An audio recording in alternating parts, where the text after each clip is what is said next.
and repeated at the National Economic Dialogue. The 2025 budget was, however, going to be a vehicle for confirming what has been perfectly rehearsed, to crown the narrative by putting data to the unfounded claims. We have been repeated. Our intelligence has been confirmed. And the minister has done the hatchet job. The government, through the 2025 budget statement, churned out fiscal deficit on commitment basis of 7.6% of GDP and a primary deficit of 3.6% of GDP. This would imply, if you look at them on their face value, that the MPP administration mismanaged the fiscals in accord with the intentions of the NDC government. In fact, an economy with such strong revenue performance and expenditure controls, as we have seen from the data the minister presented, cannot produce the kind of elevated fiscal outcomes the minister announced. We see a lot of contradictions there. And this, we are very confident, will be exposed.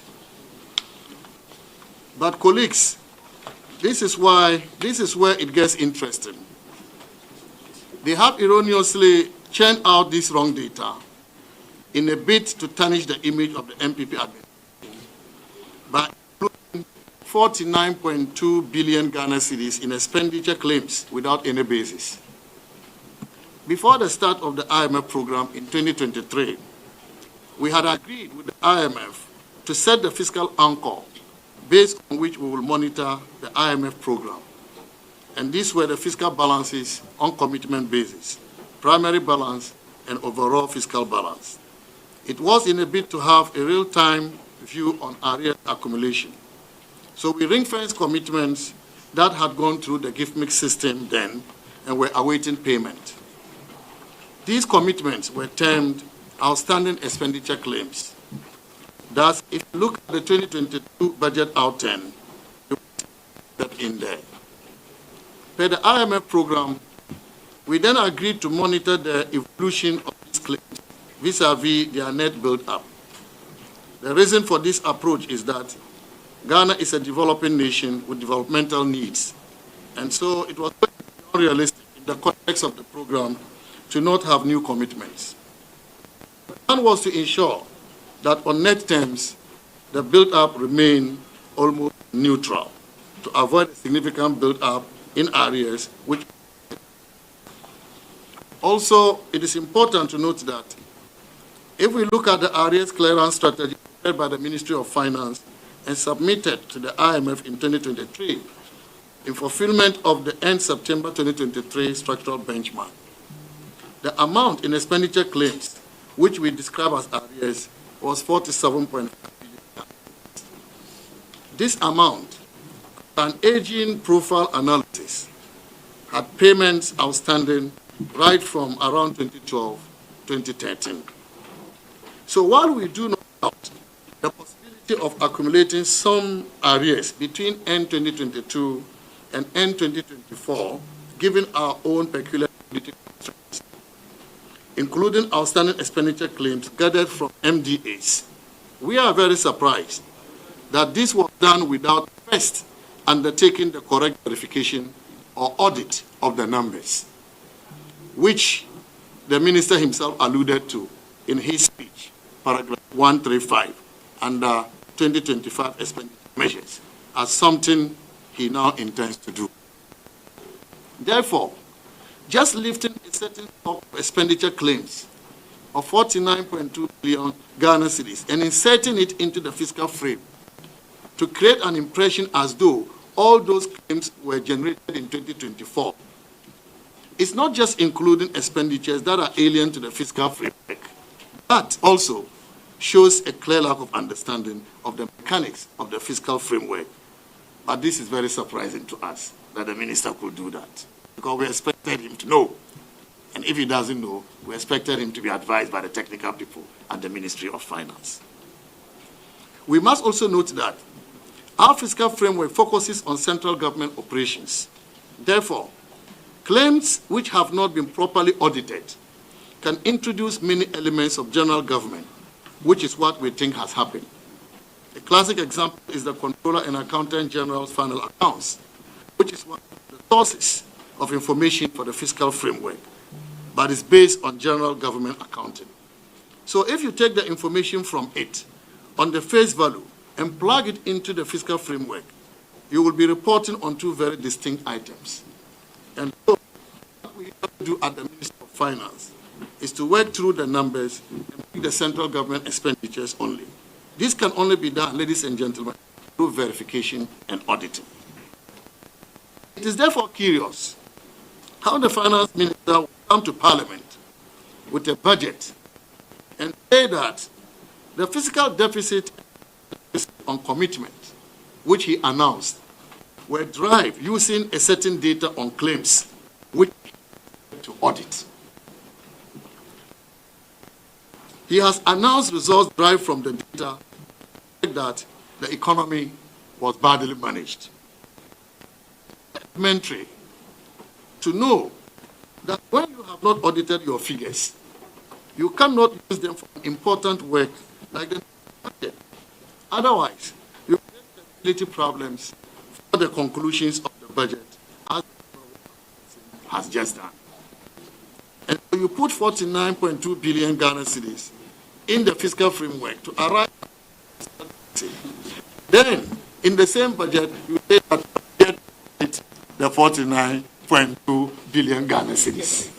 So on what basis did you validate the 49.2 billion Ghana cedis before putting it in data which threw the fiscal deficit away, and you come and announce to the Ghanaian public that the fiscals of the country? This is Azar, this is Sakawa. The technical people at the Ministry of Finance are professionals. And I don't know if the Honorable Atu refused their advice.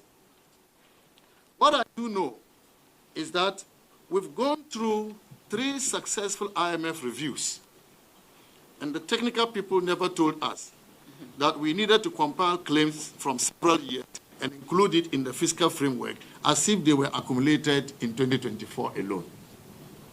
We were never told that. 3 reviews. Why they will do that in the last review, the 4th review, that is going to happen, we don't understand. And this is why even the IMF has to speak. But you cannot have inconsistent methodologies in assessing program implementation. You did the first review, the second review, the third review. You didn't bring arrears from multi-years into the fiscal framework. You use only arrears accumulated from the beginning of the fiscal year, you are assessing. 3 of them, you didn't do that. The 4th one, you asked ministries and agencies and departments that what projects have been done which have not been paid. And they brought you those projects and you compiled it, amounted to 49 billion, and you say these are claims that must go into the fiscal data. What the Honorable Minister failed to do is that only arrears, so-called arrears, that we can call arrears, are those that have gone into the gift mix system because they have been audited.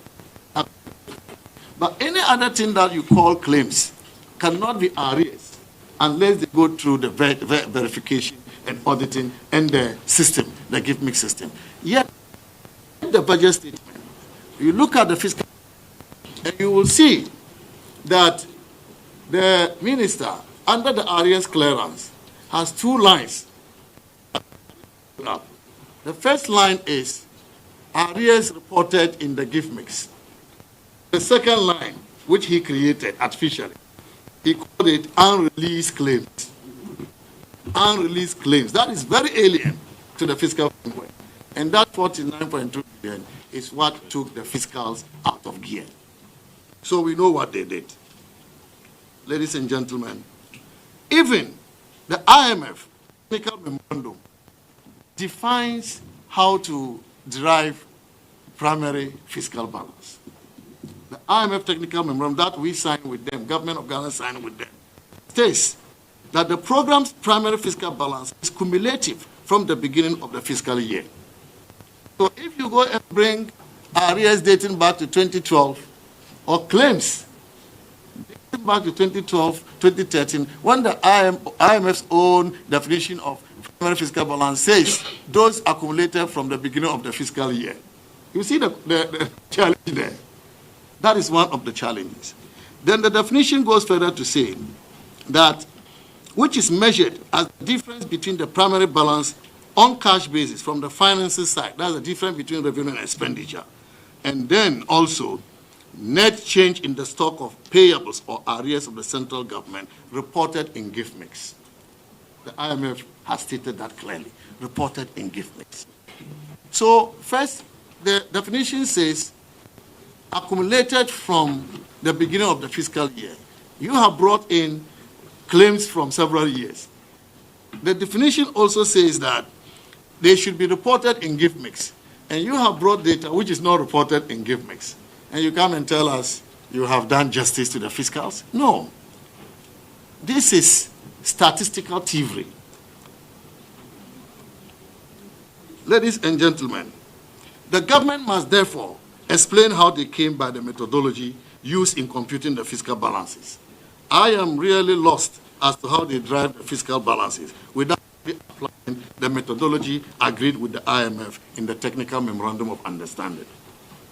What is even more concerning, ladies and gentlemen, is the minister declaring to the world, based on the voodoo computations he has done, that his country has breached the IMF. Evidence is to the contrary. And when the IMF itself is set to conduct a review of program implementation in April 2025. So, yet to do their review. But the minister, whose performance is to be reviewed, has already announced to the world that he has breached. The MPP is no longer in government. The NDC is in government. And so if there is a breach, it is the government of Ghana under President Mahama that has breached. I believe they don't know this. But ladies and gentlemen, is it not even surprising that the finance minister of a country will wish his country drilling an IMF program even before the IMF conducts a review?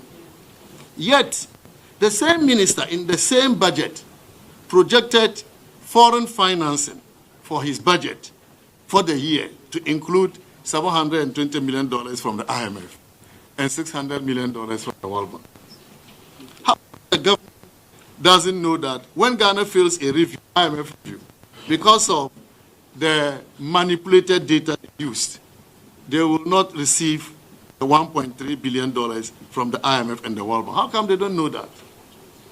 And yet you go and put $1.3 billion in the budget that you will receive from the IMF and the World Bank, and you are declaring that you have breached. And when you breach, the money will not be disbursed. So this already throws your budget off gear. So this budget cannot be a realistic budget. Ladies and gentlemen, do they even know that all the reliefs we got as a country from the debt restructuring we did, our bondholders with our bilateral official creditors, bringing us outright cancellation of almost 4 billion of our debts. Outright cancellation of almost 4 billion of the debts we owed. And then $7.5 billion of debt service relief. If you put all of them together, you are talking about 12 billion United States dollars that the MPP government negotiated and got these reliefs for Ghana. But this is also tied to the IMF program. So breaching an IMF program means that you go back to the status quo before the debt restructuring. Are they aware of that? I believe they have been briefed, but they've ignored good advice. Do they even know that when all this happened, Ghana will be brought back to unsustainable debt levels and occasion an economic crisis? How will they fund the programs outlined in the budget then? How about investor credibility? On the 2025 fiscal framework, another baseless revelation in the budget is the projection of a sudden reduction in the commitment primary deficit from 3.9% of GDP in 2024 to a sudden primary surplus of 1.5% of GDP in 2025. I wish it were that simple. to adjust by 5.4 percentage points between 1 year. I wish it could be done. But this is not possible. And so again, their projection of the fiscal balances for 2025 make this budget not credible and requiring serious scrutiny by the IMF and the people of Ghana. We, the mighty minority, would like to call on the IMF to speak to this in the spirit of transparency, which is one of the cardinal values of the fund. This should be done as a matter of urgency before much damage is done to our country's economy. Already, the government has announced it is returning to the bond market, yet they could not even acknowledge the enhanced debt environment created by the previous MPP government for bringing Ghana's debt to GDP ratio at the end of 2020 to 61.8%. 61.8%. You recall, we had to go to the IMF because of debt distress, because of unsustainable debts. Our debt levels had gotten to about 81% of GDP. If today the debt levels have come down from 81% of GDP to 61.8%, that should tell you that this is not magic. This is as a result of skilled negotiation by the government. It's as a result of the implementation of a very powerful debt strategy that we have had to implement to bring the debt levels down. And ladies and gentlemen, let me add that the 61.8% debt to GDP ratio is lower than the pre-COVID-19 debt to GDP ratio of 65.7% in 2019. So if you look at the debt trajectory, you will see before COVID, our debt to GDP ratio was lower. But because we had to borrow so much to finance our COVID interventions, we had to borrow also to do to address the effect of the Russia-Ukraine war. We had to borrow for the financial cleanup exercise as well. The debt levels went to that 80%. And so if we have now brought it to the level better than the 2019 pre-COVID, it tells you that the MPP government has successfully brought Ghana's debt levels to accelerated, sustainable path. The least the NDC can do is to implement our debt strategy. After all, what is the target of the IMF as far as our debt levels are concerned? The IMF projects Ghana to achieve a target of 55% debt to GDP in net present terms by 2028. 2028. If by the end of 2024, we've already brought it down to 61.8%, then it means that it is left with just 6 percentage points to achieve the IMF target. And so the NDC government should be able to achieve this in the middle of this year, long ahead of 2028. But Gideon will tell you, the way they've started borrowing, the rate at which they are borrowing, we are very worried that they may return us to unsustainable debt levels. Ladies and gentlemen, let me add that these debt levels I'm talking about, 61.8%, compares favorably with the NDC debt to GDP of 73% in 2016 when they left government, until the GDP was rebased in 2018. But the actual performance in terms of debt sustainability by the time the NDC left office was 73%. So you are saying that MPP has overborrowed, yet we ended our tenure with 61.8%. But you, who didn't borrow, you ended your term with 73%. Ladies and gentlemen, it is surprising, nevertheless, that notwithstanding the improvement in the debt environment, the timing of the announcement of the minister to enter bond markets, and I'm sure you have heard, the minister has announced that he is going into the bond markets. They are going to open up the bond markets. And I'm saying that this is not good advice. And this is my reason. The timing for the announcement of the minister to open the bond market coincided with the announcement of the elevated fiscal deficit based on their manipulated data, a condition that exposes the country to high risk of borrowing from the markets. The effects of this unfortunate data manipulation are already hitting our economy, already, since they read the budget. Why do I say that? The government must know that just by presenting such erroneous data as cheap political points, Ghana's sovereign bond spreads are already widening, again, nearing 700 basis points, when almost 3 months ago, this had declined to 500 basis points and was even heading further downwards. Why do we want to destroy the gains which we have made through cheap politics?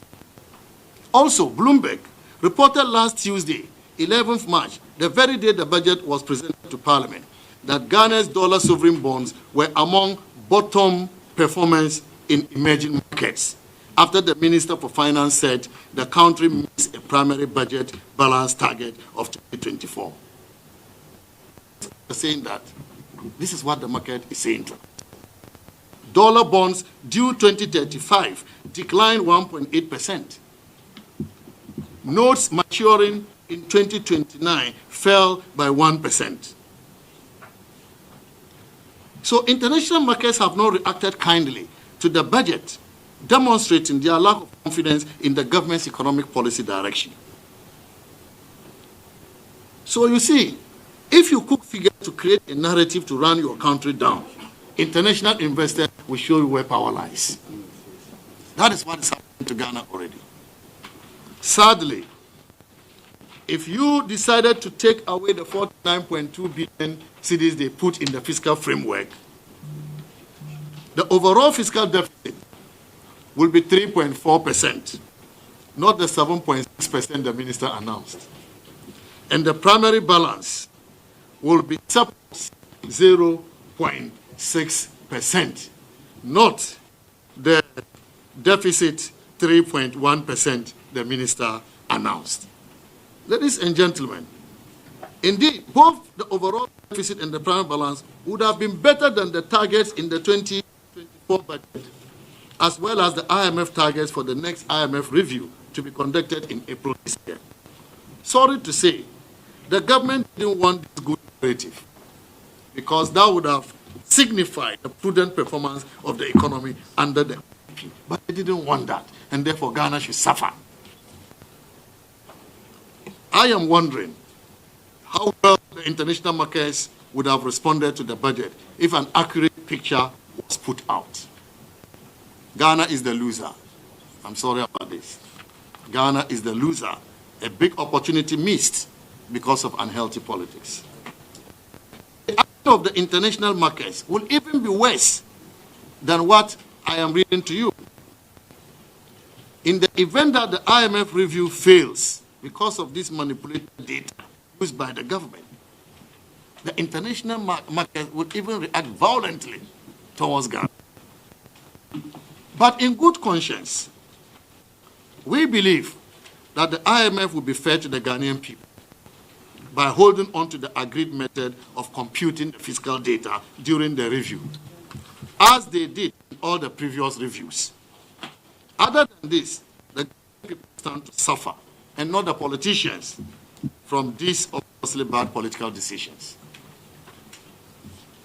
The Ghanaian people can recall that in the past, Ghana was fined $39 million for misreporting economic data to the IMF due to wrong data submitted by the NDC government led by President Rawlings, the former President Rawlings.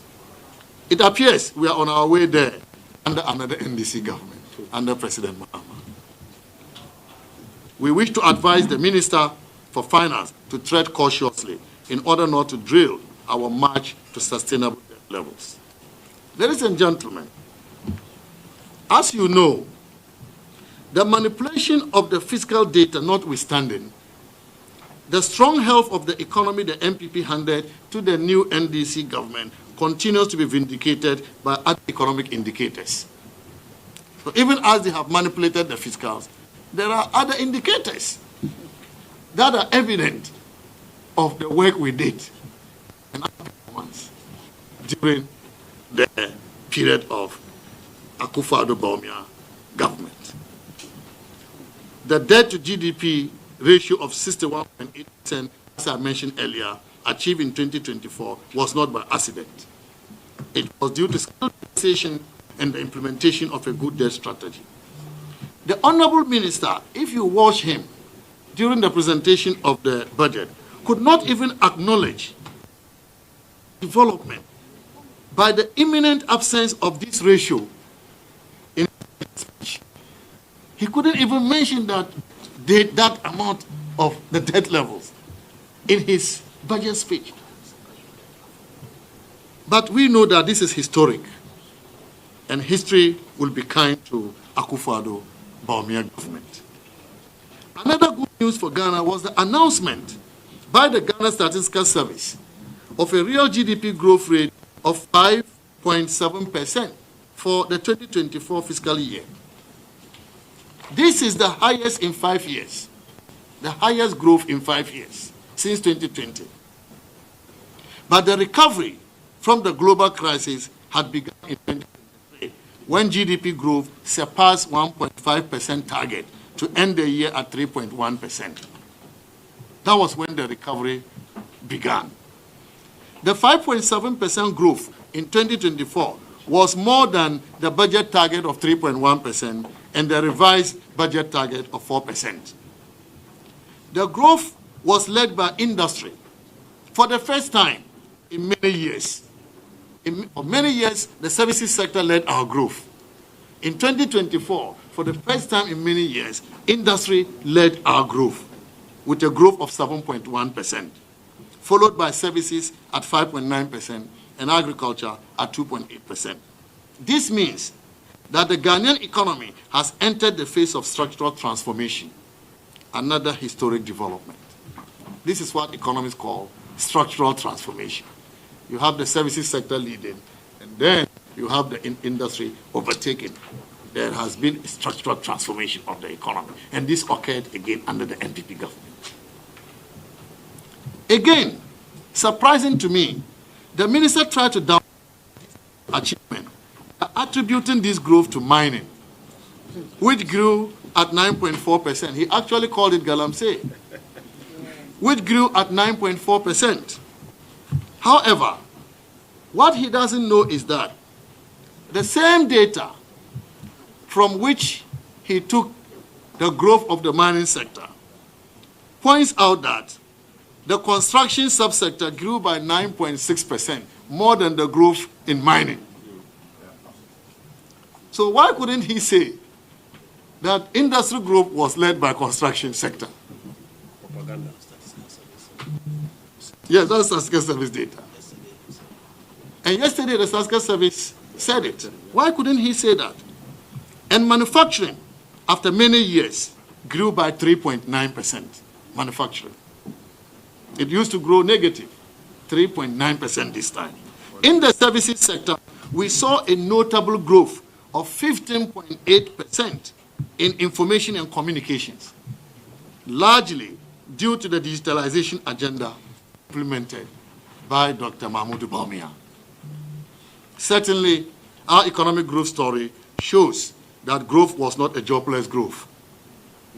And that was why up to 2.3 million Ghanaians got employed under the NPP government. Unfortunately for the NDC, their growth strategy produced lower growth throughout President Mohammed's first term as president, and in particular, producing 4% growth in 2015 and 3.4%, a paltry growth, 3.4% in 2016. Curiously, ladies and gentlemen, with all the promises the NDC is talking about, programs they are talking about in the 2025 budget, curiously, this government is projecting to grow at just 4.4% in 2025. How could a reset economy, slow growth, following just a strong growth of 5.7% the year before? How could a reset economy project to grow at 4.4%, when the economy the president described as criminal mismanaged grew at 5.7%. It must also be noted that despite the hype about the 24-hour economy, the initiative the NDC talks so much about, the initiative does not promise to deliver accelerated growth in the economy, because industry performance is not promising. Industry performance, as projected by they themselves, is not promising. The budget estimates that projected growth rates for industry averages 5% between 2025 and 2027. It's in the budget. 5% that industry will grow between 2025 and 2027. And if the 24-hour economy is actually going to work, we expect growth from industry in particular to be higher than this. And so, if you compare this with the industry growth of 7.1% in 2024, then you wonder what will be the benefit of the 24-hour economy if industry does not reach the heights of the previous MPP government. We also know, and we have heard since the budget was presented, that there is no program in the budget on the 24-hour economy initiative. In fact, the minister himself said they will launch it soon. If it is not in the 2025 economic policy and budget statement, then it is not for 2025. It means no money is to be voted for it. So Ghanaians will have to wait at least until 2026 if we are lucky to have any hope of seeing how this campaign slogan translates into jobs. NDC, as you know, campaign on 24-hour economy, and yet they are in no hurry to deliver on it. NPP campaigned in 2016 on free senior high school, and it was delivered in Akufo-Addo's first budget of 2017. Yeah. Still on our record performance, not only were the trade balances brought from deficits under President Mohammed's first term to surpluses under Akufo-Addo Bawumia government, but our capacity to withstand shocks and other external vulnerabilities improved significantly, with a record gross international reserves of $8.9 billion, the equivalent of 4 months of import cover.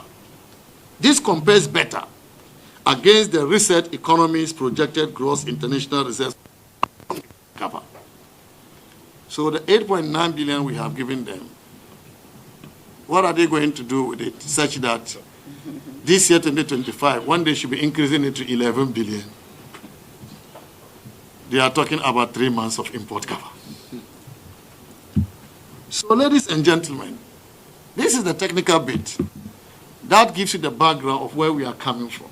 The economy that has been described as bad and figures manipulated to create that narrative. You have heard from me our record. And this data is public data. But we are yet to even hear more about the 2025 budget itself. And to start with this, I have the pleasure to invite my colleague, the chairperson of the Public Accounts Committee of Parliament, the Honorable Abna Osei Asare. Thank you very much, Honorable Dr. Amin Adam. And thank you very much for the opportunity as well.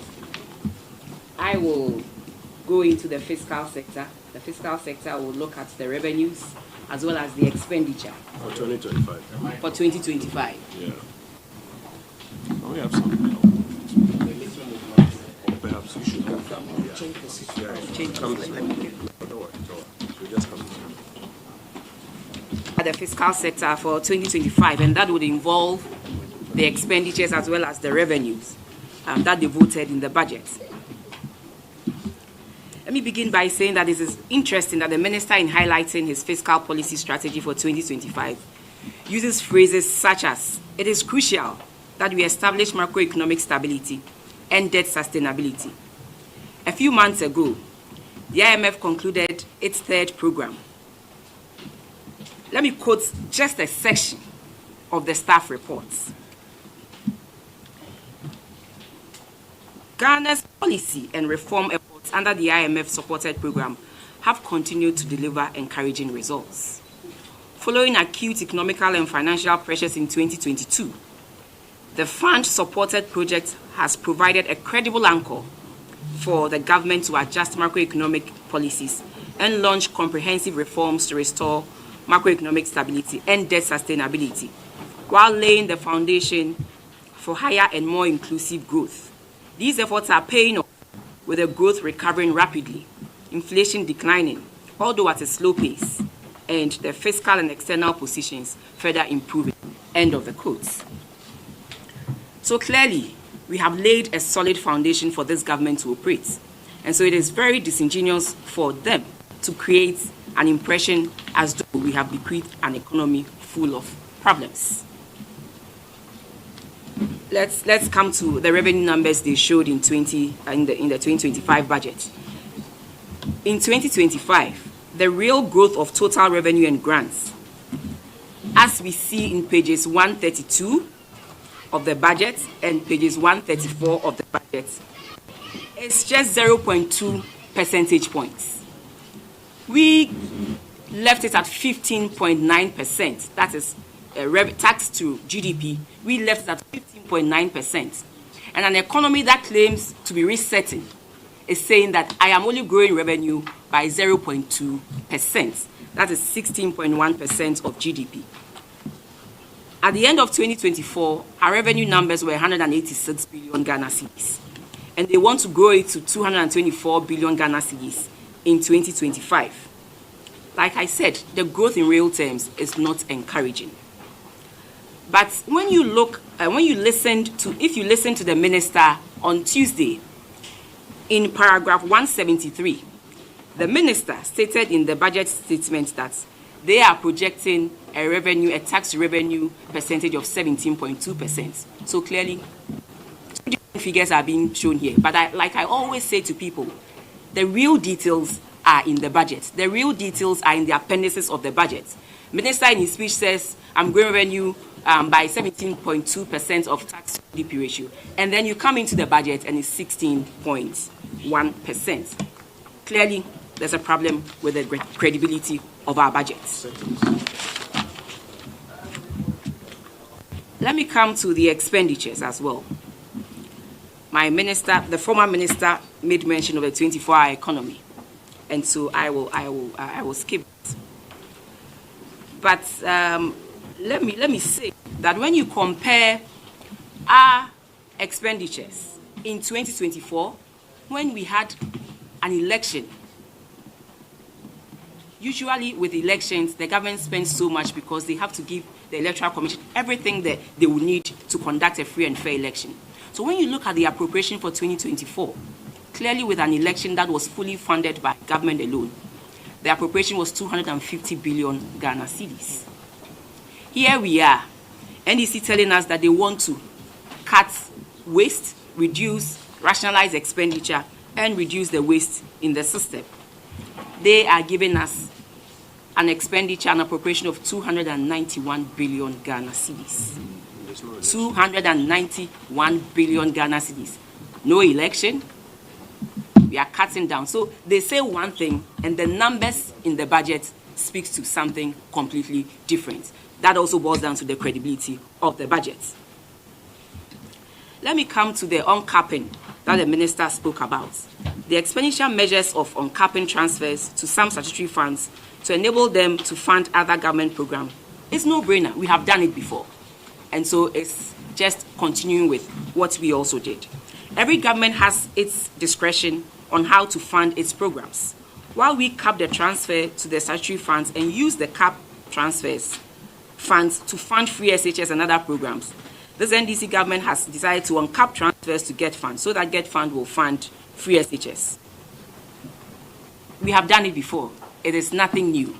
We uncap and cap, and it's at the discretion of the minister. Where you find that you need to restore the capping, you restore it. And we did that in 2017 when we realized that NHIS was saddled with a debt of about 2 billion Ghana cedis in claims. In 2016, that was what the NDC left for us, and we made sure we provided enough funds by restoring the cap funds in NHIA to enable them pay this. So we have done it before. It is nothing new. And so we were thinking that with the resetting, something innovative was going to come up, but nothing new came up. We have done it before, and it is normal. Also, by virtue of the debt restructuring, let me say that the government absorbed the GET fund debt. And so once we absorb the GET fund debt, there's more room for GET fund to take on other equally important things. When you also look in the budgets that they provided for us, you realize that all funding coming from the oil revenues, that's the annual budget funding amount, the ABFA, every little fund coming from that has been put into the big push, 13.8 billion, which includes our mineral royalties and the oil revenue as well. And you ask yourself, you dedicate 13.8 billion Ghana cedis into this fund. But when you look in the budget, this is supposed to be their documents for policy and directions. You don't see so much about the big push. But here we are, they voting 13.8 billion Ghana cedis to an initiative called the Big Push without skin or flesh for Ghanaians to see what exactly they want to do. Per the Earmark Funds Capping and Alignment Act, it is okay for the minister, like I said, to exercise discretion with statutory funds. And so we await to see what the minister will do once they bring the amendment to Parliament for us to look at it. The minister also said a lot about social spending. As part of the IMF agreement, we were supposed to spend a certain amount of our revenues on social spending. These 4 social spending initiatives: capitation grants, NHIS, and LEAP, and school feeding. So when the minister mentioned that there's a strategy, and so they are going to increase that of school feeding, they are also going to increase the numbers for LEAP. It is something that is already drawn out in the IMF program, and as and when you get there, you implement it. So that is also nothing new. So in resetting the economy, clearly nothing new has been given to us.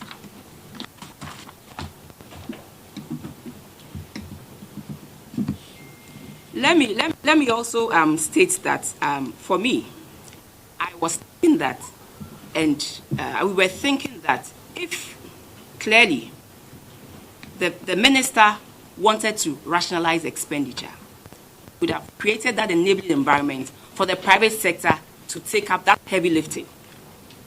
That was what we were thinking, that clearly if you want to cut expenditure, give that heavy lifting to the private sector. Come up with initiatives that will support the private sector to take up the employment, grow the industries, and take that burden off government. But we did not see that. The measures outlined to enable the private sector growth, such as the support for women entrepreneurs, agriculture for economic transformation agenda, the rapid industrialization for jobs initiative, among others, are all centered heavily on the government.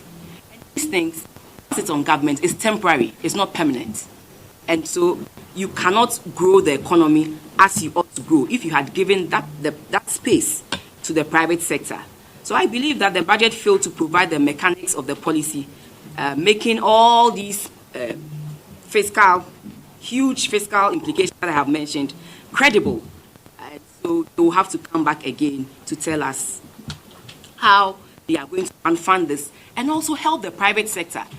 The Ghana Cares program, the NEIP program, USTARS, were initiatives helping the private sector to grow. Now funding has been removed from all these initiatives. The USTARS were addressing the issues of the SMEs. And we know the important role SMEs play in this country. They, give us about 70 to 80% of employment. And they also sustain and hold the economy. And you heard the minister mention that our growth of 5.7 in 2024 was by industry. And so if you take out these small supports that government was giving to them, then clearly we are in for some disappointments in that area as well. And so what I want to say about this budget is that it looks ambitious, But when you look at the numbers doesn't tell that story. Before I end, I also want to put on record that we have seen some new development in the expenditure numbers. That's a bit shocking to those of us on this side. Look at the amounts and the Office of Government Machinery.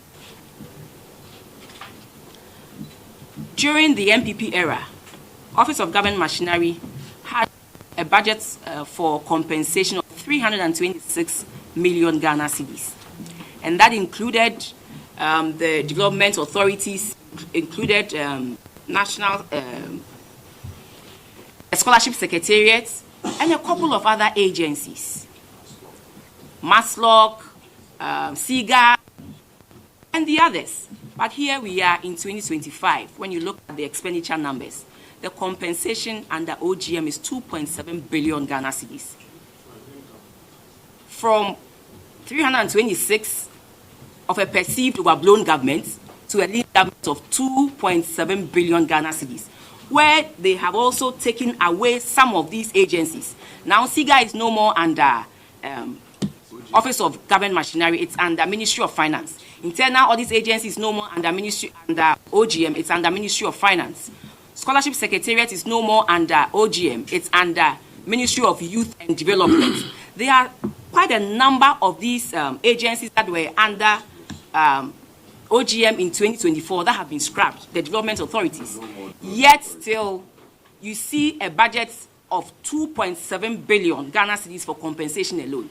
They will say that they have added Ministry of National Security. National Security in 2014, compensations budget was 1.28 billion. So assuming you add 10%, give or take, and then let's say go to 1.4 billion Ghana cedis for national security, and you add the 326 that existed in 2024, it comes to about 1.7 billion Ghana cedis. So there's a clear difference of $1 billion Ghana cedis added to a lean government's compensation. Ladies and gentlemen, we need answers. That is why I say that the budget lacks credibility, and so they should come again. On this note, I'd like to invite my brother, Dr. Gideon Bako, to take over from me. Thank you very much.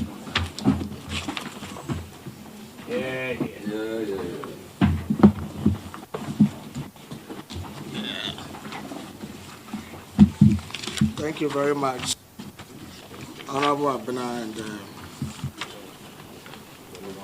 on the note that she ended, just some little information to indicate how reckless the President Mahama government intends to be in terms of the expenditure. If you go to Appendix 4A, page 139 of this budget document that was presented to Parliament, it talks about some of the expenditure lines. And under the Office of Government Machinery, we have a research department. And the research department, when President Akufo-Addo was there, he had a research department headed by Dr. Azekosu Mensah. President Mahama is allocating 50 million cedis for goods and services for research department at the Office of Government Machinery. A4 sheets, printers, office at the Office of the Research Department. All of that 50 million cedis. And CAPES, 20 million cedis. Office of Government Machinery, Research Department, maybe a head and 2 or 3 assistants sitting in one office, 70 million cedis. This is a government that wants to cut costs. Again, the same appendix, we have government communication. This is Felix Ofosu-Kwakye, a Shamima Muslim. Government communication. They said they have collapsed Ministry of Information. They've saved money. Yet, under government communication, headed by Felix Ofosu-Kwakye, deputized by Shamima Muslim, let's say they have 2 or 3 research assistants helping them, scrolling through social media, Ghana web, to see what is happening there to respond. They are giving them goods and services budget of 8.8 million cedis. Maybe they will use some to buy internet data to go to the internet, TikTok and co, to respond to what minority is saying.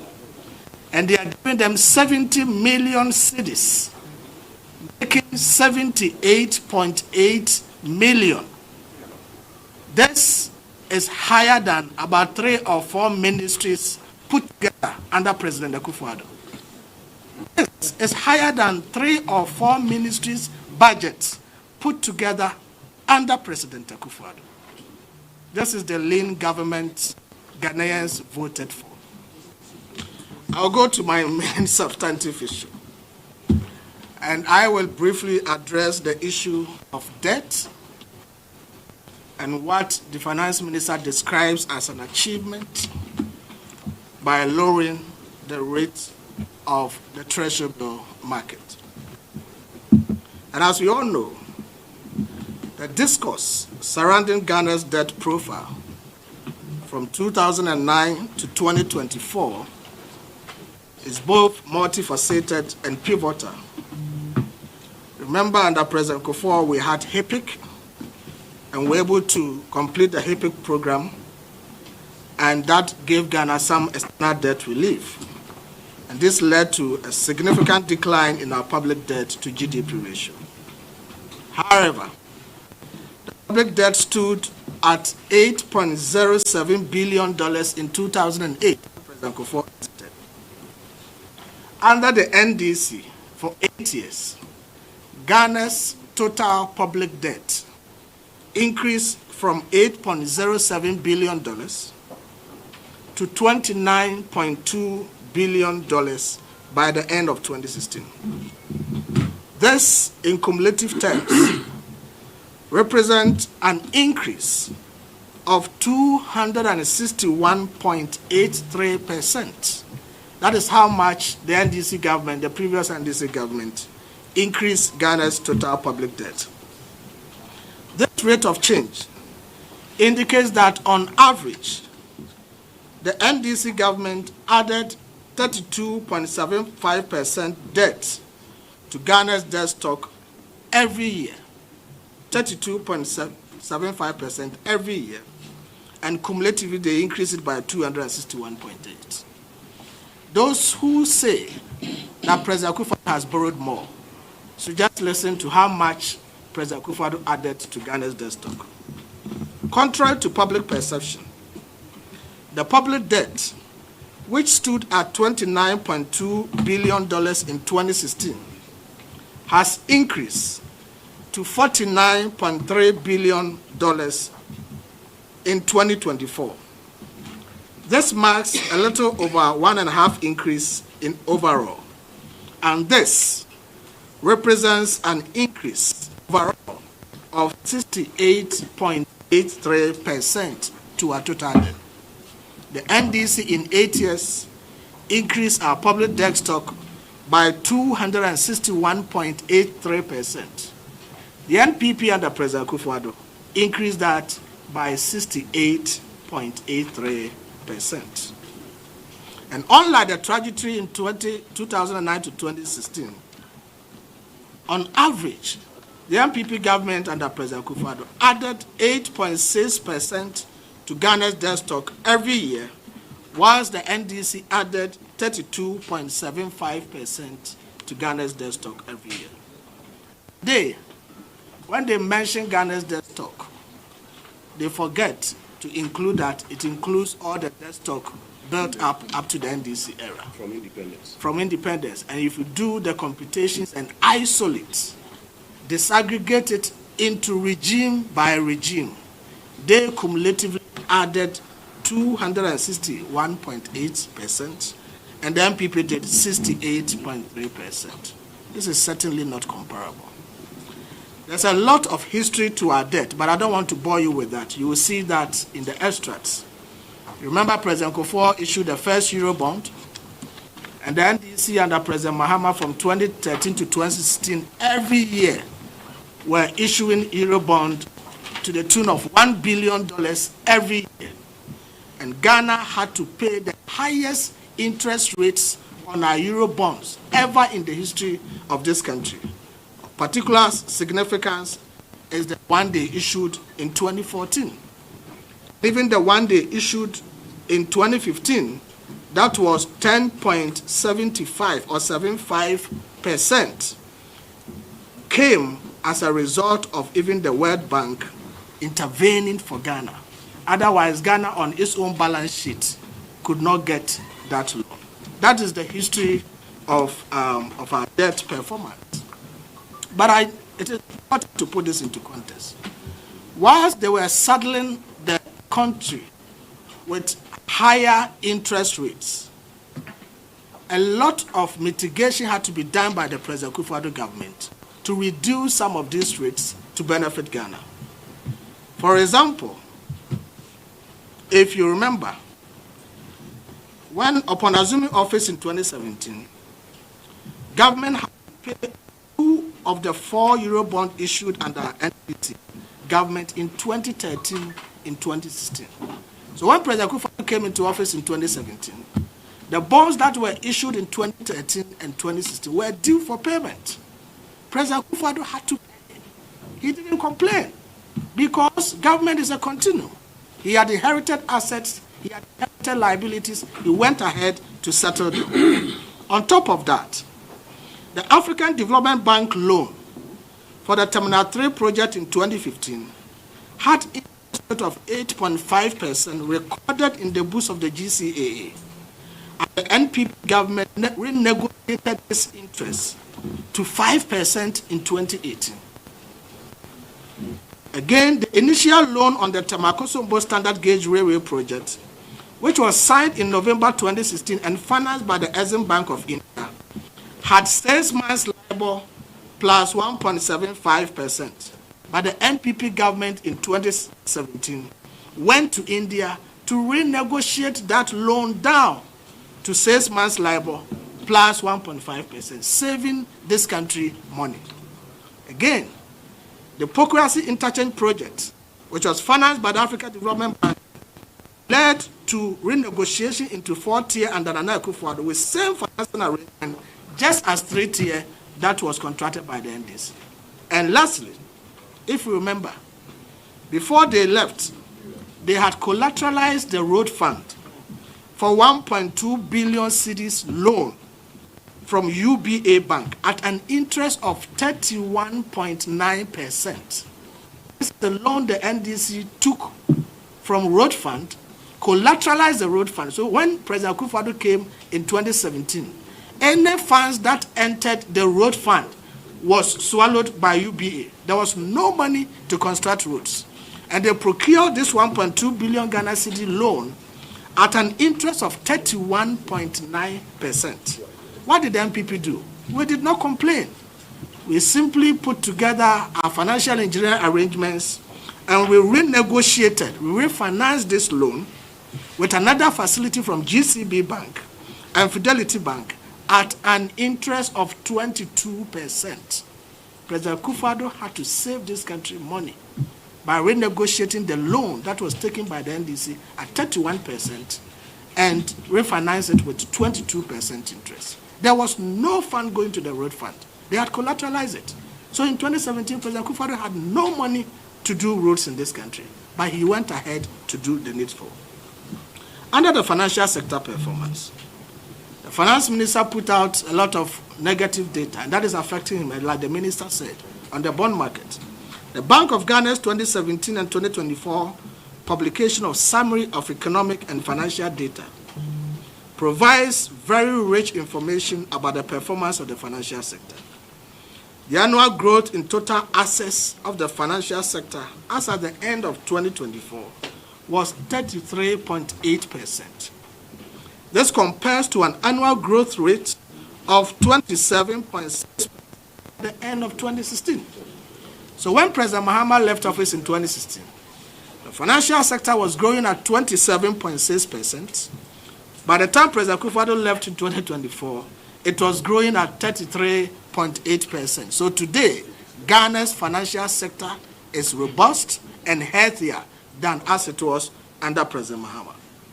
Again, the annual growth in total deposits at the end of 2024 was 28.8% as compared to 24.5% in 2016. People did not have confidence to take money to the bank in 2016 as they are doing in 2024 and today. Similarly, in terms of liquidity, core liquid assets to short-term liabilities, we grew it by 46.6%. And then on the capital market, we have seen similar growth performance with the Ghana Stock Exchange All Share Index year-to-date growing by 56.2% by December 2024. And I remember very well in 2013, I was writing a thesis on the Ghana Stock Exchange. The market nearly collapsed. But today, Ghana Stock Exchange is growing by 56.2%. The earnings and profitability ratios show that return on assets before tax recorded an annual growth of 5.4% in December 2023 and 5% in December 2024, whilst return on equity after tax grew by 34.2% in 2023 and 30.8% in December 2024. It is no secret, therefore, that the strength of an economy is also determined by the strength of its financial sector. And lastly, before the Venerable Kojo Oponkroma comes in, the minister talked about the treasury bill market and talked about the decline in the rates. And this is what he said. Mr. Speaker, I am pleased to report that our government's proactive fiscal management has yielded a significant reduction in T-bill rates. This achievement is testament to the positive shift in investor sentiment regarding our country's economic outlook. Now, if there's a reduction in T-bill rate, what is the common expectation of Ghanaians? The common expectation of Ghanaians is that if indeed it is supported by the economic fundamentals, it must translate in a lower cost of credit. Other than that, it becomes sticky downwards. But let's ask the minister. T-bill rates have reduced to say 19.0%. What to cost of credit at the commercial level? Loans we are talking about. Now, despite the minister talking about this, there are interesting developments happening on the T-bill market. Anytime T-bill rates go down, all other things being equal, it must be commendable. However, there are questions to be asked as to whether or not these rates are artificially managed by the minister and whether or not they are sustainable. And we have to ask the question whether the minister is controlling both price and quantity on the T-bill market. And I ask these questions for two reasons. First, the decline in the treasury bill rate is not consistent with the fundamentals of the economy. We have inflation at 23.5%. We have monetary policy rate at 27%. How then can you have a treasury bill rate lower than the inflation? If it happens like that, it means that treasurers and commercial banks who are participating in the T-bill market are participating at a real return in the negative. Because when you go for T-bill and you are earning less than inflation, it means that there's a component that is eaten away by the inflation. So it doesn't make sense. No treasurer, all other citizens being equal, will go and buy T-bills, gives him a lower return, and then inflation consumes the whole thing. Negative real return. Why is it that the monetary policy rate is still at 27%? And why is it that inflation is above the treasury bill rate? And like I said, a good treasurer will not do this.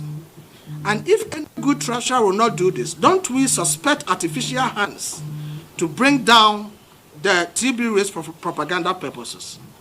If this is generated by economic fundamentals, then the monetary policy rate is out in line with the market. Ideally, The central bank should bring down the monetary policy rate to where inflation is. If not, then there's something fundamentally wrong with the drops. If this is sustained and inflation is continuously above the T-bill rate, any rational treasury management will find solace in currency trading other than T-bills to give a negative return. And this disinflation process will dislodge. And a few days ago, you heard the governor of the Bank of Ghana cautioning the finance minister that the rate he's manipulating the T-bill rates to come down will affect the currency. And the governor is right, because if the banks after some time realize that the monetary policy rate is not coming down, inflation is not coming down, and they go for the T-bill rates and they will run at a loss, they will leave the T-bill market and go and buy currency, and that will put pressure on our city, and the cascading effect will be the transmission to inflation. The finance minister must understand this common economic principle, and I'm happy that the governor of the Bank of Ghana realizes this. Secondly, there appears to be what looks like the Bank of Ghana subordinating its monetary policy to fiscal policy, and that is dangerous. We all agree there's excess liquidity in the system. People are paid their coupons upon maturity from DDEP.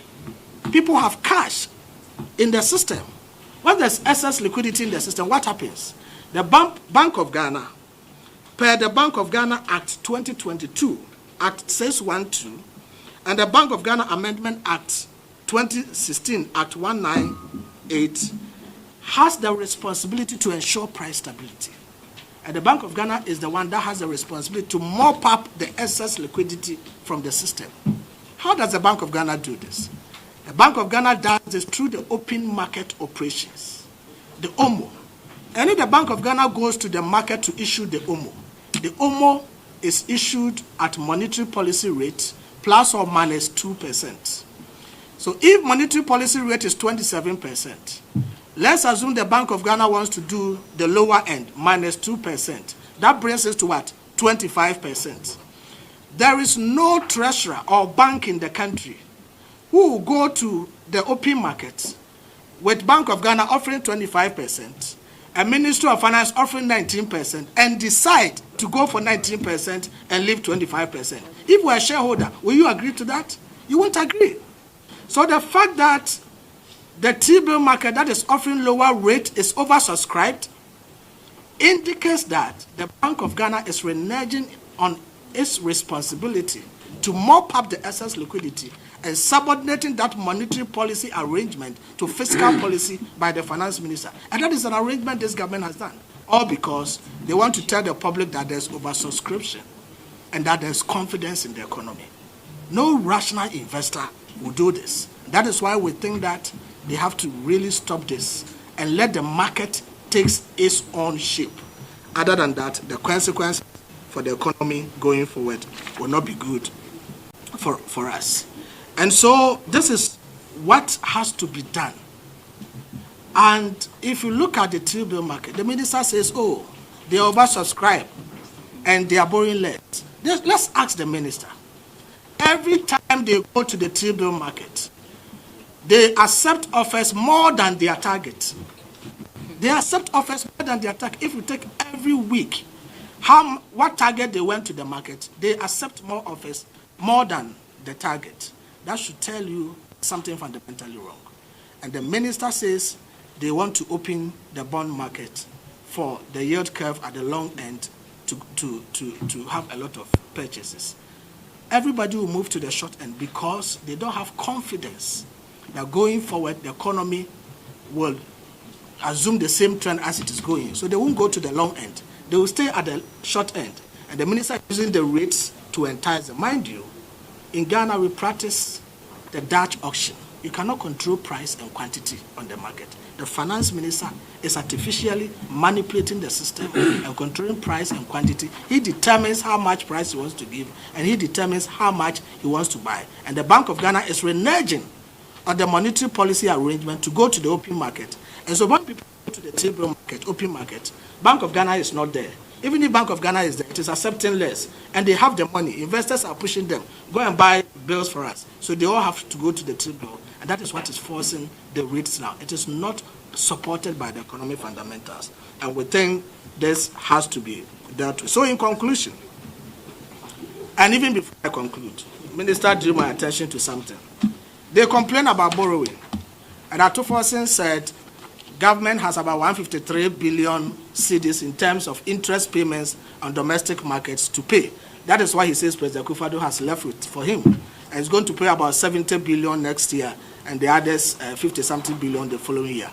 If Akufo-Addo in 8 years has left you 153 billion as interest payments on the domestic market to pay, and in 2 months, you have borrowed 73 billion cedis from the domestic market. You say Akufo-Addo left you 153 billion in 8 years. But in 2 months, this finance minister has borrowed 73 billion cedis from the domestic market. In fact, today is Wednesday, Thursday, Friday, or today is Thursday. Tomorrow, Friday, the finance minister is going to borrow additional 6 billion from the domestic market, pushing it to over around 79 billion, close to 80 billion in 2 months. And this debt that you are accumulating, who will come and pay? You are leaving it for the next government to also come and pay. So this is so serious for us on the part that they are borrowing.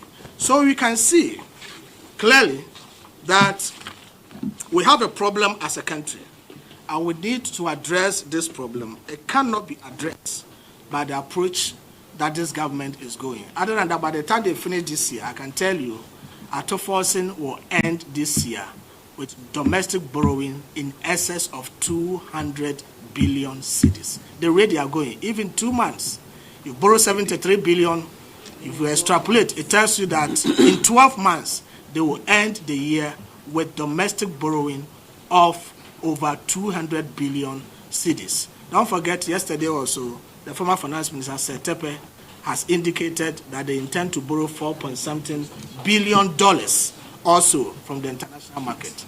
We are in for trouble, serious trouble. The whole of 2017, President Akufo-Addo's first year, the total borrowings he procured from the domestic market was not up to 15 billion cedis.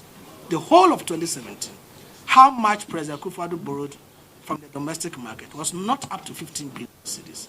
In 2 months, Atuforsen, President Mahama have done 73 billion. We leave that to me, and my senior brother, Kojo Nkrumah, will conclude for us. So, colleagues, we are once again grateful for the attention you've given us. I want to pick up from where my brother Gideon just left off and conclude on a few issues. So when government does a budget, the budget is not an end in itself. The budget is an instrument to achieve some economic ends.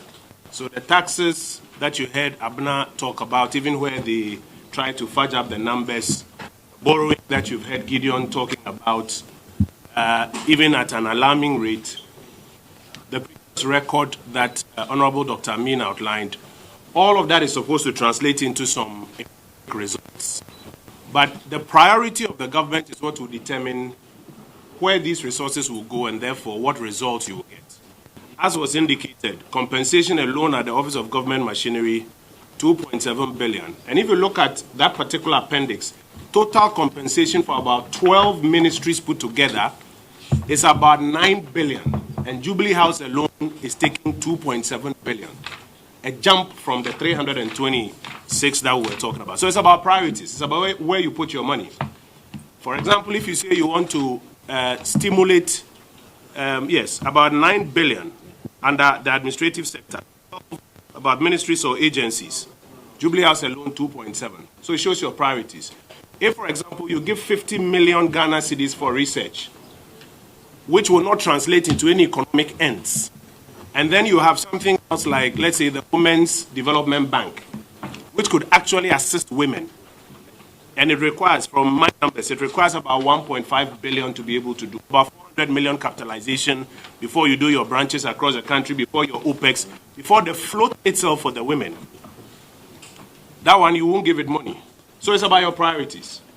Now, I just therefore want to demonstrate to you how the priorities of the government will not answer some of the most important people have on their minds. Before the budget, many of you did what we call vox pop.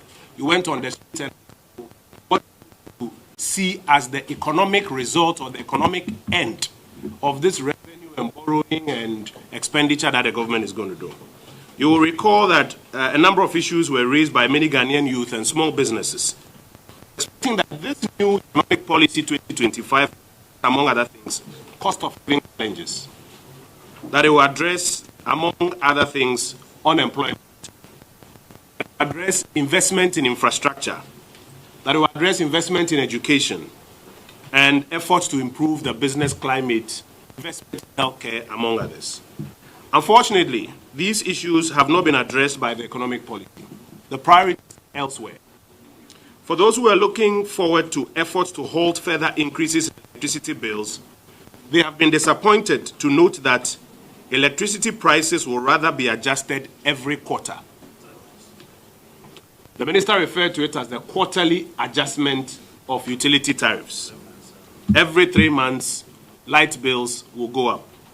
Now, this quarterly adjustment with no policy intervention from the NDC government will mean, as I mentioned, an increase in electricity tariffs every 3 months.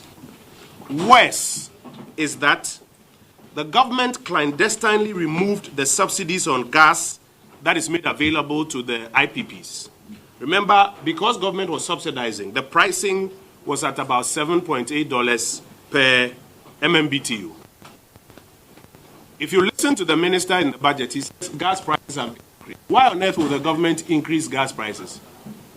He hid the fact that government, the NDC government, has withdrawn the subsidy. And that is why the price has gone up now to $8.4 per MMBTU. This gas is what is used by the IPPs to produce power, and then they'll pass on the cost to us. So in effect, things are happening. Not only this is going to go up every 3 months, it will be going up at a higher rate from now. So there's no hope when it comes to the reset of energy pricing. Fuel price increase, for example, which influenced the choices of many drivers in the last election, also did not see a respite in policy direction. Contrary to the NDC's manifesto that they were going to use the special petroleum levy to intervene in the market and cushion consumers, the government went silent on that in the budget. Ladies and gentlemen, without policy intervention announced in the budget, what it means is that drivers can expect that the rise in prices will continue. Already since January, I'm sure you've observed how fuel prices are performing. And when the government had the opportunity to bring their economic policy, they were quiet on it. So there's no hope when it comes to resetting on the matter of fuel prices. Before the election, everybody was talking about food inflation, the size of a ball of kinky, the pricing of food stuff. It's been a major challenge to most Ghanaians. Now, you will recall that the MPP introduced the Planting for Food and Jobs program, which was aimed at boosting productivity. But there were some outstanding issues that needed to be dealt with to ensure that that increased productivity could translate into reduced prices at the markets. In the policies outlined by the government in this 2025 budget, there are no efforts to those outstanding issues. The government's program is only to boost production like the MPP did. The key remaining challenges such as transport farm gates, poor storage of foodstuffs, and a liberalized pricing regime have not been attended to. And what it means, continued increase in food prices have not been addressed. Food price inflation will therefore remain in the medium term. The 2025 economic policy has not addressed it. There is no hope when it comes to resetting the trend of price inflation. Transport fares. Unfortunately, you can expect that transport fares will continue to rise. This is because the government has not introduced any measure to intervene with the market forces. At the end of our administration, we announced the policy and actually started a shift towards electronic, among other things. The underlying issues of fuel and the increasing have not been addressed in the 2025 economic policy. You recall that some of the levies on imported items, including the special import levy, was going to end by 2025. The government has imposed the special import levy from 2026, 2027, 2028. So spare parts are not coming down in prices. And if spare parts are not coming down in prices and fuel is not coming down in prices, what does it mean for transport fares? You are going to see a continued increase in transport fares. So I'm sorry to inform you that there's no hope when it comes to the reset they promised on the matter of increase in transport fares. On the matter of unemployment among the youth, which is one of the biggest issues. Remember, we did about 2.3 million jobs because through a combination of growing the economy, average 7% before 2020, and then during this recovery, back up to 5.7% by 2024, we were able to create a lot of space, and like Abena mentioned, in the private sector expansion to create jobs, about 2.3, and they said it wasn't good enough. So the youth were looking forward to either growth targets to create jobs in the private sector, like I mentioned, or at least government employment programs so that they could also find jobs there. Unfortunately, neither of these two were expressed in the budget. In fact, if you look at paragraph 478 of the policy document, the government has announced a net freeze on public sector hirings. So for those who were hoping to get jobs in the public sector, sorry to disappoint you. Now go to the private sector. When the economy expanded average 7% before 2020, and during this recovery, 5.7% by 2024, we were able to create 2.3 million jobs. The government, when it submitted its program to the technical experts, they have marked the government program that growth would drop from 5.7 to 4.4. If 7% average and 5.7 when we recovered did 2.3 million jobs, will 4.4 be able to do more than that? So if growth was expected to go higher, then you could have been having hope that young people will find jobs in the expanded economy through the private sector. Despite their rhetoric, the facts are that the hope for jobs has been extinguished in this 2025 budget. There's no resetting here. Actually, the situation will most likely get worse. We are wondering now whether this is the reason for which the government deliberately dismissed or terminated thousands of young people because they knew they were going to freeze new recruitments. Is this the reason for which they deliberately dismissed thousands of young people so that they could create an artificial set of vacancies to placate a few of their supporters who will still be expecting jobs when they come to office? While improving the job creation ecosystem is a problem, it is alarming, however, that they have elected a set of priorities to put money elsewhere. And that's what we've already outlined to you, moving the money to Jubilee House, moving the money to OGM and other places. Infrastructure, and I'll end of these few ones. Infrastructure investments are known to be a key if you want to open up, grow the economy, create more jobs. Unfortunately, however, the government has failed in making the necessary budget allocations to give meaning to even their own planned infrastructure program. Their planned infrastructure program is what? The big push. $10 billion. If you prorate it over 4 years, that's about 2.5 billion cedis or $2.5 billion per annum. You will expect that if the government itself is serious about its own big push, they will make available $2.5 billion in their first budget. They have all the goodwill and the credibility. If you go into the fiscal tables, it's only $800 million, less than $1 billion. In effect, ladies and gentlemen, the big push itself needs a push. Else, nothing meaningful will happen in their infrastructure program. Finally, even more worrying is the Agenda 101 project, which many districts are looking forward to. It appears to be heading for a halt. Budget allocations for its continuation appear elusive. The dedicated source of funding, and you remember they misbriefed the president that there was no dedicated source of funding, that you needed $1.7 billion more to finish, and that only one had been completed. Even the brief they gave the president was not correct. 3 had been completed and commissioned. Already 400 million had been paid, so it wasn't 1.7 billion. And the claim that there was no dedicated source of funding wasn't true. The dedicated source of funding was Gift Health, which was receiving funds from the CAPEX allocation of the annual budget funding amount. Now they've constrained it, as the government is signaling that they will cut funding to GIF. Furthermore, no clear alternative financing has been identified in the budget to fund the project. And this is truly worrying, ladies and gentlemen.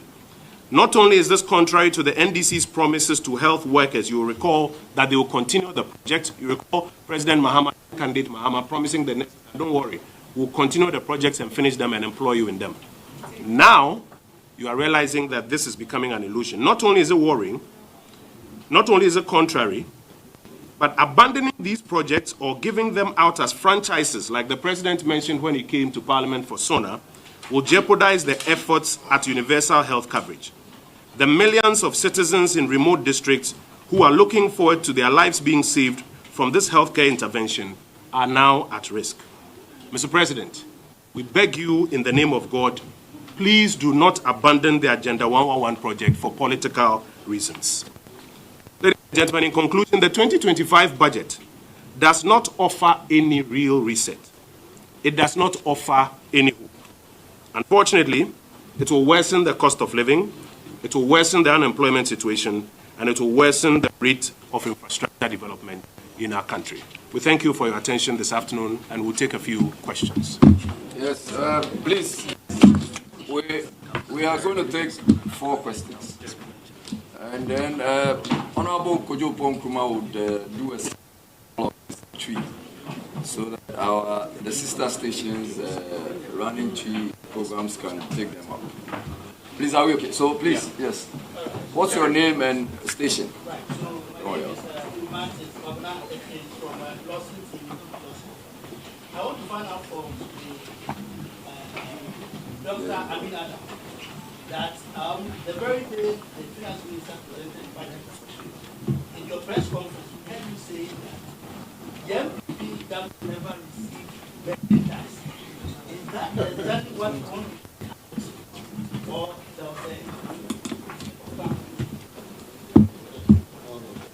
Yes, Doc, would you want to take the questions first? Okay. So, you have to take it. Yeah, so come there. Yeah, so let's take more questions while we wait. So, yes, what's your name and which station of here? My name is Koyeku Secretary Report for GhanaMPs.com. Honorable Kojo Ponkruma, the big push, your opinion, how best should it be implemented looking at what you said about the big push? Okay, so can I have a lady? Just about Saturday, we had a international Wednesday, so I'm minded to implement that. Are you a he for she? No, are you a he for she? Yes, please, proceed.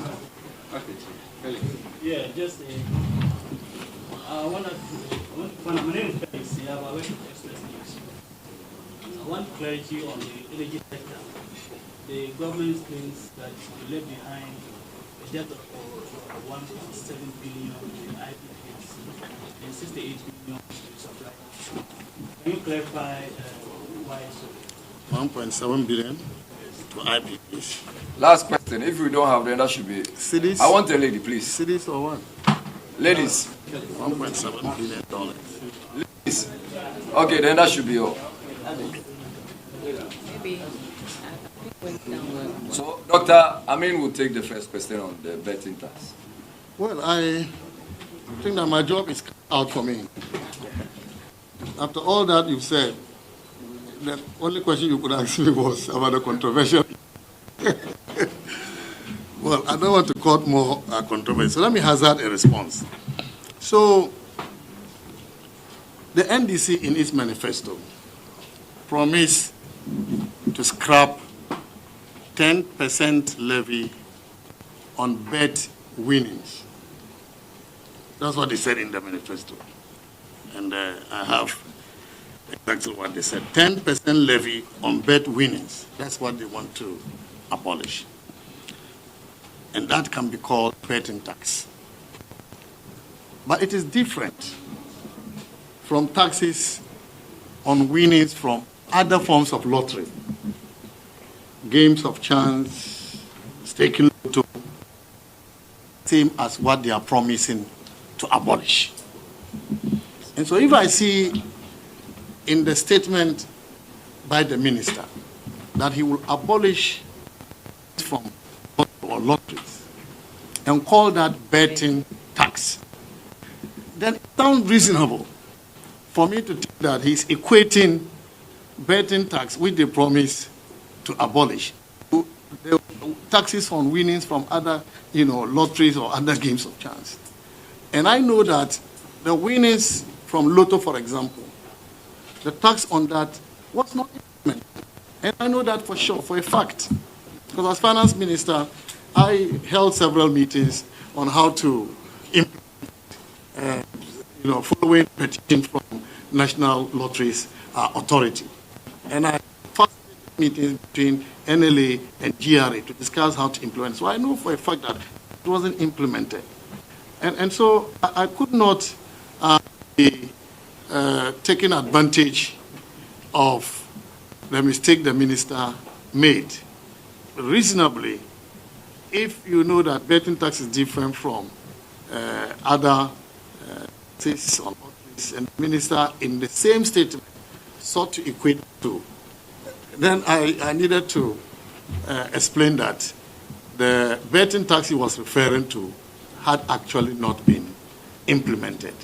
But I can also understand that, I've listened to myself again, I've listened to the statement, and it appears the statement created an impression that I meant betting tax as it relates to bet winnings was not implemented.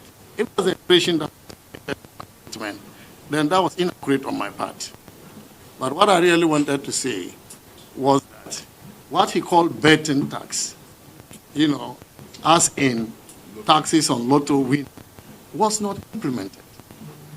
And so I think that explains the matter. Oh. But I think, let me add a few issues. I think I have some issues with that. Number one, would like to observe that I was somehow suspicious, really, whether the minister wanted to abolish the betting tax. Because if your manifesto promised that you will abolish bet winnings, which is the betting tax, I was expecting it to be very specific, that I will abolish betting tax or bet winnings, the words used in the manifesto. But to confuse betting tax as in bet winnings with taxes on other forms of lottery, or lottery if you like, for me, created a certain sense in my mind that the minister really was not clearly communicating what he intended to do.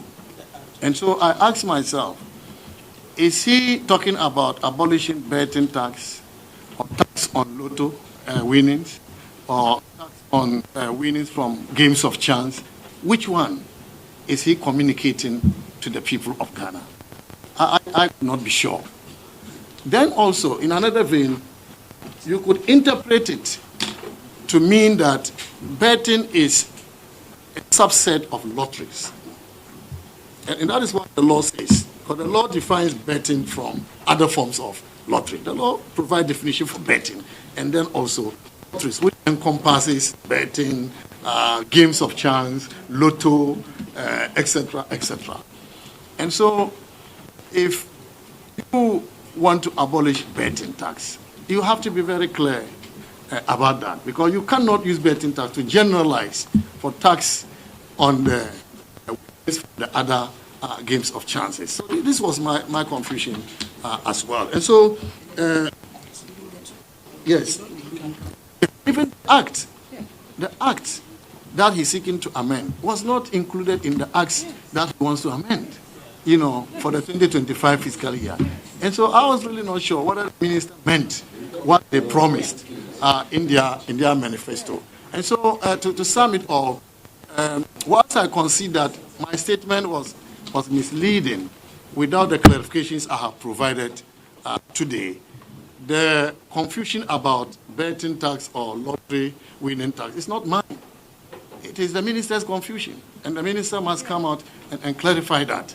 And so I hope that when he submits the bills to Parliament upon change of mind, because he didn't mention the income tax amendment, which contains the betting tax. If he decides that they will abolish it and submit a bill to Parliament, it will come to our committee, the Finance Committee, and we'll interrogate that and we'll seek the clarity from the minister. But the people of Ghana deserve to have clarity. Just have provided clarity on what I meant, he also needs to provide clarity on what he meant to the people of Ghana. So I hope this matter comes to rest, right? Okay. Okay. So on the big push, that is, oh, sorry. So the energy sector debt. You see, when we took over from the NDC, we inherited an energy sector debt of $2.5 billion. $2.5 billion didn't include debts in VRA. It didn't include debts in ECG. These were debts to IPPs and debts to fuel suppliers. 2.5 billion. By the time we left government, the total debts we left, was $2.4 billion. So if you inherited $2.5 billion and you kept the lights on for 8 years, and then you left with a debt of $2.4 billion, then you really have done so well to keep the lights on without adding to the debt.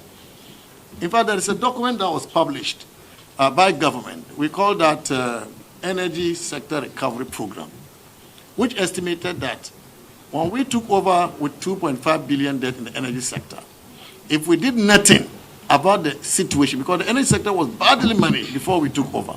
Now, if we did nothing, the debts were going to increase to $12 billion in 5 years. So debts that should have increased to $12 billion in 5 years, in 8 years, ended up with $2.4 billion. That should tell you that President Akufo-Addo took the necessary decisions, the sacrifices we had to make, ensure that we found money to keep the lights on. After we handed over, you see what is happening in Ghana. Doomso here, doomso there, doomso here, doomso there. And that is why they will blame on the debts that they inherited. But we also inherited debts and we paid. ECG debts, they also mentioned as 67 billion cedis. But ECG debts, it's ECG that signed the agreements with the IPPs. And usually when ECG is not able to pay, then the Ministry of Finance comes in to pay. Those debts, where are they coming from? The IPPs we are talking about, where are those debts coming from? It was President Mohammed's government that signed the agreement, the power agreement. And they put in this agreement what we call take or pay clauses. So they signed several agreements. Some of them we didn't even need. What we call surplus capacity. And if you have surplus capacity and all of them have take or pay, you are saying that those who will not produce, once they declare availability, you still have to pay them, even if you don't use the power produced by them. Yet the tariffs, electricity tariffs, did not reflect that payment you make for the surplus capacity. So you can't pass it on to the consumer. So that is what accumulated into debt. So I'm surprised the same government will come complaining about those debts. So I hope that helps. Anything on the big push? He asked. Yeah, so I think if the government is really committed to their major infrastructure program, the big push, like I said, it's a $10 billion program.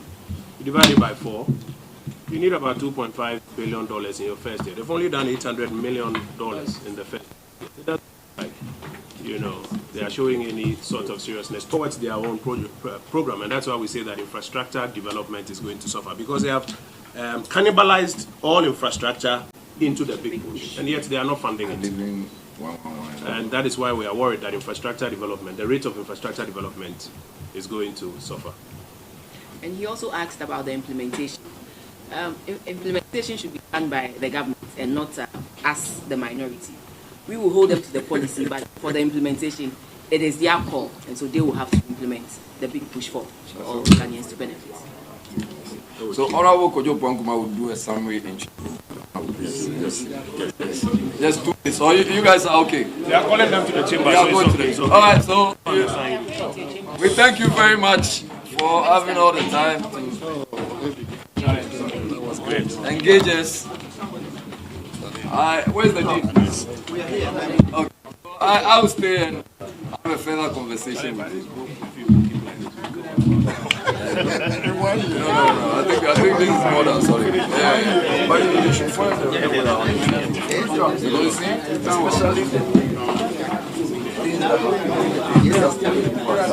Yes.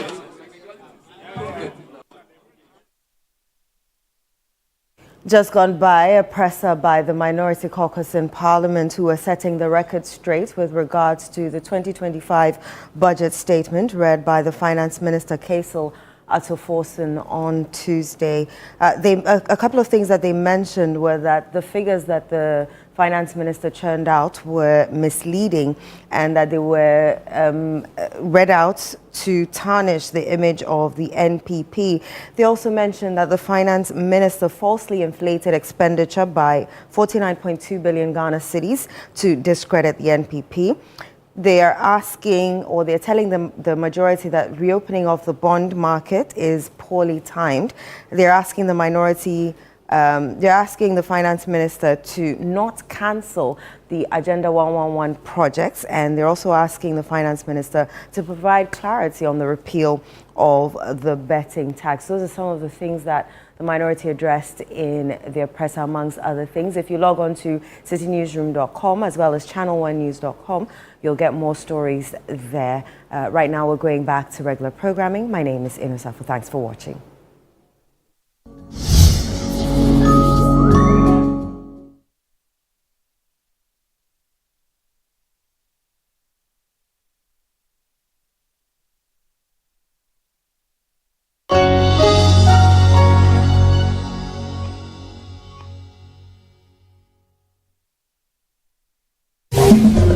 March, we invite you to splash in the pool of cultural expressivity and soak yourself in the celebration of indigenous authenticity in our Heritage Month. Join us for the Heritage Month launch on Friday, February 28th as we kick off a month of unforgettable experiences. Pack your bags for the Heritage Caravan, a week-long adventure across Ghana from March the 2nd to the 9th. Discover the beauty and history of our land. Savor the flavors at the Back to Your Village Food Festival, a culinary extravaganza on March 29th and 30th. Taste the essence of Ghana. Tune in to the Heritage On Air series on 97.3 CDFM and Channel 1 TV. Feel the rhythm